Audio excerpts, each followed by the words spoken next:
it's the best bike I've had. Like this is the perfect setup. Pat Casey reversal frame. To be part of Mongoose and be riding a frame in his honor is such a treat and gives me a little extra motivation every day to get on my bike.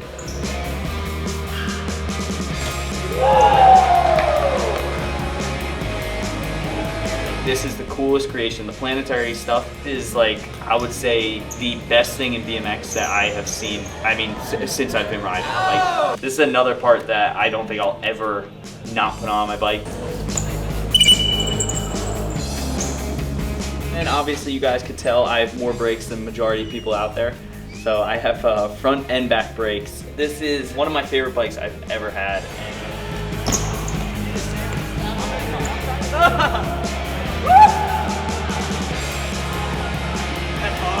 Hey everybody, I'm here at the Nowhere compound in the local bike shop with some people behind me. And I'm here today to do a bike check with none other than Matty Cranmer. Matty's out here enjoying the compound so far, right? This is the most unbelievable time I've ever had. This weekend is going to be absolutely insane. I just can't believe that there is a Woodward-like compound in the middle of nowhere. I almost said Arkansas, Nebraska. Yeah. Got that figured out now. Yeah, so I thought it'd be fun to do a bike check with Matty, and he said yes. So here we are. Matty, can you tell me a little bit about your bike? This is it. This is the one of my favorite bikes I've ever had, and obviously for good reason. This is the Mongoose Pat Casey reversal frame. One of the sickest frames that I've had. I mean, between the colors, the graphics, and obviously everything behind it. Pat was a huge inspiration to me growing up. His riding is something that I've tried to emulate in many ways, and to be part of Mongoose and be riding a frame in his honor is obviously such a treat and gives me a little extra motivation every day to get on my bike. But this is it. This is my brand new Mongoose that's got some little quirks that I try and keep everything in certain ways. But so is the frame, because they made it in one geometry, and I mean, you ride it well, so it obviously fits you pretty well, right? Yeah, luckily I'm actually not too picky with sizes and anything like that. I've tried a bunch of different ones, but this one's a 20.75, and now that I enjoy this frame so much, any bike after this, I'll probably just ride that size because I just like it. But I don't really have a preference over size. One thing I do like is like steeper head tubes. That's always been like something that stood out to me, and the more I've gotten into that, like, if it were up to me, like maybe I would do a steeper head tube on a bike. That would probably be like little changes. Yeah. So maybe we start at the front and go back. All right, yeah, let's do it. On the front end, obviously you guys could tell I have more brakes than the majority of people out there. So I have front and back brakes, and that leads me into, I have Odyssey F25 forks, so they're a little bit steeper. They give you the front brake mounts, and I'm a big fan of Odyssey, so I ride all Odyssey brake setup. So I've got Odyssey mono levers on both sides. You like the medium? Love it. I love it. Mono lever, the medium. I've tried the triggers, and it just doesn't fit me well. So these have been the levers I will probably ride for the rest of my life. The linear slick cables, dual cables all the way down, Odyssey gyro, Evo 2.5 brakes front and back. I noticed that you have the ghost pads on there. Is that a preference? Yeah, I've you know what? I think one of my favorite parts about the ghost pads is that you don't have to adjust them. You just tighten them on and they work dialed every time. So like having to deal with brake pads is so finicky that I got over it. And the clear pads have worked so unbelievably well, and they like, if you can almost make them squeak or not squeak if you want to. If you just turn them around, you can make them squeak and work like amazing, or you can take a squeak away and they work amazing. So I'm a little biased towards the ghost pads on there.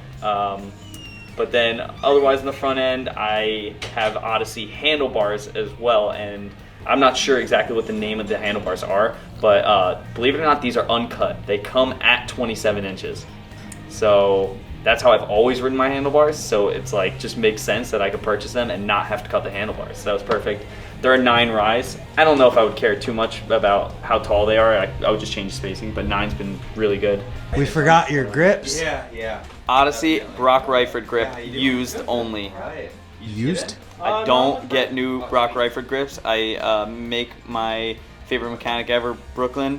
Basically wear them in or take them off of old bikes, and then he sends me used Brock Reifert grips. Your front brake setup, you have one of these little noodles here. Oh yeah. Any reasoning for that? Yeah, it's just it's the best way to run a front brake setup. I've been doing this a long time. I'm on the front brake for a total of 2 years. That's it. I knew Carl. I've been through 1,000 setups, and the broken apart noodle is the best way to run the front brakes. I've tried the 45-degree noodles. I've tried no noodle, and I don't want to have like a huge. I haven't tried a no-con cable. No-cons are No, I want to do that. killer. But basically Brooklyn found me the little bendy noodles at the shop, and I was like, this is perfect. Too easy for me, so front brakes are dialed. Another thing that I've had on majority of my bikes is profile stem. So this is the 48mm stem. I like the little bit of the shorter stem. I'm a big fan of profile as well. I also have 4 titanium bolts in there, not all 6, and I don't know why. I'm not totally sure. I have 4 titanium up here. I think I broke one down here, so I just never decided to swap them out, like ironically enough. Does the 48 help you with bar spins and stuff to make them faster? Is that part of it? It's a weird thing. It's like, I think somebody told me that a long time ago, and that's why I started riding the 48. Mm-hmm. But I think it's just the way the bike feels, like any type of front end stuff, not just bar spins, but like something about it feels more in control. Like I feel more in control of the bike. So even like kicking a tail whip, a bar spin, I don't know, 360. Like there's just little things that maybe it's just in my head, but I feel like I would almost go shorter stem if I could. Oh, it's definitely a real thing. Yeah. Shorter your stem is, the more like tighter control you have. Yeah, like even over doing that. an X-up. Yep. Like an X-up, I feel like having a shorter stem just, to me, makes more sense. But at the same time, having a longer stem, I think carries more momentum, which is kind of weird. You might have just convinced me to get a shorter stem. Yeah, it's at least worth trying. It's worth trying out at least. I've also never not had a gyro on my bike. So I've never ridden a straight cable. I've had a gyro since day one, which is crazy. And this one's the Odyssey gyro on there. And then for the front wheel, I even did an Odyssey front hub. It was honestly just the cheapest hub I could get, so that's what I went for. Not to picky about it, I have all-tie spokes and Alienation rims I did this time. And I don't really care for weight like a super duper amount, but I like that the Alienation rims are light and strong. Yep. I've never destroyed one, so that gives me good hope that should have some success on this bike. Yeah, it's an awesome thing about those rims. Those are the Felons, and they are super strong, but also super light. And I feel like they grip tires really well. Like I don't really have any issues with tires ever rolling off. Like PSI, I ride about 60, 65 PSI, and like I've never had an issue with tires on these rims. So that's always been a plus for me.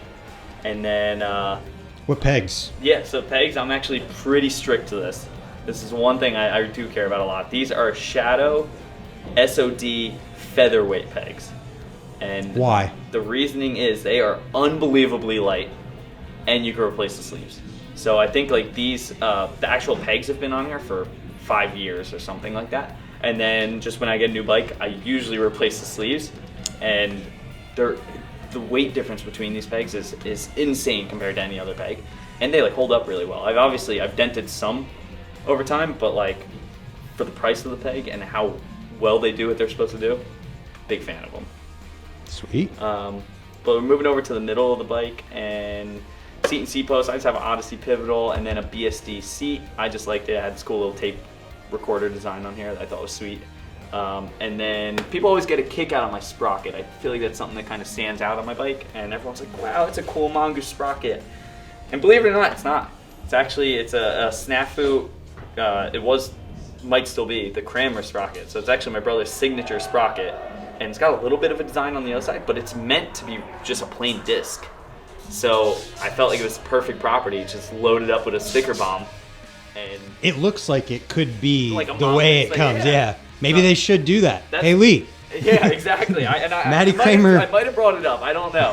Could be in the works. We'll see. But either way, like, it's a great spot to put, load it up with all your stickers. I don't know. It's a cool Sprocket. I'm strict to a 28 tooth. I've tried 25 for a second, and not for me. I am 28 till the day I die. And then I went for profile cranks on here. Again, big fan of profile, and these are 165s. I would almost be tempted to try smaller cranks. Really? Yeah, Why? The closer your feet together makes sense to me. Like, you don't need the amount of leverage that you think you need. We're not racing. There's just no reason behind it. Like, if I did smaller cranks, I would probably change the gearing up a little bit, maybe. Maybe I would try like 25.9 or something. Or 26, 27. Yeah, something along the lines of that. But I don't see any reason to have as long of cranks as we have. So maybe I'll be going 155 very soon. Let's go. And then as for pedals, these are Crank Brothers pedals. These are the Stamp. Stamp 7, I believe they are. And they're kind of like the entry into the metal pedal, but these have held up really well for me. And one of my favorite parts is how close they are to the crank arm. I don't like when pedals have like a lot of room in between. So that's been really, really helpful so far. As for the chain, this is just a regular Shadow Conspiracy interlock chain. I just liked it because it was gold, and Shadow chains have held up really, really, really well for me. And then bottom bracket is just the cheapest bottom bracket I could find, and it was gold, so it matches stickers on the frame and everything, which was really cool. And then the back wheel, this is another part that I don't think I'll ever not put on my bike, but this is the BSD Revolution hub. I have no connections to BSD. I've bought all my hubs. But this is, like, I would say, the best thing in BMX that I have seen, I mean, since I've been riding. Like, this is the coolest creation, the planetary stuff. And I know there's a lot of companies that do it, but this one is, like, held up so well for me. I think it's my third one now that I just like changing the colors and making it look fresh and stuff. But the Revolution hub is next level, and I will ride it forever over any free coaster, over any cassette. It's perfect. Me too. I mean, literally, I ride the Alienation, obviously, and I will never ride a non-planetary hub in my entire life. It's the perfect hub for my style of riding, and had that not come along, I wouldn't be riding a free coaster. Weird. Plain and simple. Yeah, and I was a huge free coaster person. Like, I love my free coaster more than anything, but this, like, changed everything. I just can't believe how many tricks you get back with that little bit of engagement, and then it's fully unlocked at any other time. It's awesome. You can't beat it. And then same thing, Alienation rim in the back, majority tie spokes, even though I broke 4 yesterday, so those are not replaced with titanium. And as for tires, I will say I would probably, I have 2 different ones, but Maxxis Grifters are my favorite tire. I tried out the Odyssey Super Circuit, and this is a good tire. My biggest thing is I like the Maxxis because I feel like I could ride higher air pressure in them, and they feel like more comfortable. Where the Super Circuits, I have to lower the air pressure down a lot. Otherwise, they almost like vibrate too much for me. Don't know why. This is maybe because it just has like less rubber on there. Yeah. That's my only thing I say about it. But I like these tires a lot. So if I had 2 Super Circuits, that would be dialed. But I popped one the other day, and I put my old Grifter on, and now I'm kind of back on the Grifter train. I might just buy 2. I don't know. It's all up in the air. We'll see where it goes from here. You have TPU tubes? Nope. These are just regular tubes. Oh, nice. Just long valve stems. Long valve stems. You're like looking like TPU tubes. Yeah, no, I just wanted that little bit of a flex, you know? Yeah. Just wanted everyone to be like, oh, nice tubes. You spent $50 on your tubes. Nice, $100 tubes. That's sick. No, I think it was just all the bike shop had at the time, and I grabbed the really long ones. But I've tried the light tubes as well, and I don't have like an issue with them by any means. But when they did pop, I just didn't I don't have an interest to buy anymore. But they 100%, they're worth it for sure. Yeah. So that's your bike. Loving it so far. How long you been on this build? A bit now, right? Yeah, a couple months. It's still fairly fresh. Like, I haven't abused it too much, really. Yeah. But it's the best bike I've had. Like, this is the perfect setup. If I had 2 matching tires, it would be the ideal bike overall. Like, I have no interest to try anything else. I'll ride this exact bike for as long as possible. Hell yeah. So we're here at the Nowhere compound. What do you think so far of this place? You've been here almost a day. Yeah, it's been such a treat. Just from, I mean, Carl alone, like, he is the man. I've just met him, and I like I feel like I've known him for such a long time already. It's crazy. But what he's been able to do in a place where bikes should not even be a thought right now is unbelievable to me. And to think, like, I live in a place where I feel like I know a lot of people who ride, and I don't get to see them all at the skate park. Then I come here and there's like a normal session. He's telling me there's 50 people showing up or whatever for one of these sessions. Like, oh my God, it's like it warms my heart, you know that people are coming out to ride BMX, and it doesn't matter your age and your skill level or anything. Like, what a good time. It's just unbelievable. And the amount of riding I've seen already, like, it's getting fun. I can't wait to see what happens in the contest. And I'm here to ride the contest, but just to watch is going to be like the coolest thing in the world. Yeah, you're excited for tomorrow then? I'm so excited, and I will likely be back at this contest every year. That's amazing. Yeah. Well, Matty, I appreciate your time. I'm excited to learn about your bike, and I can't wait to see what happens tomorrow. I'm sure I'll put clips of your riding in after this, and thanks for it, dude. Yeah, thanks for having me. You guys know where to find him online. Instagram's Matty Cranmer. He's on Scotty's channel, and we'll see you guys next time. Thanks for watching. Goodbye.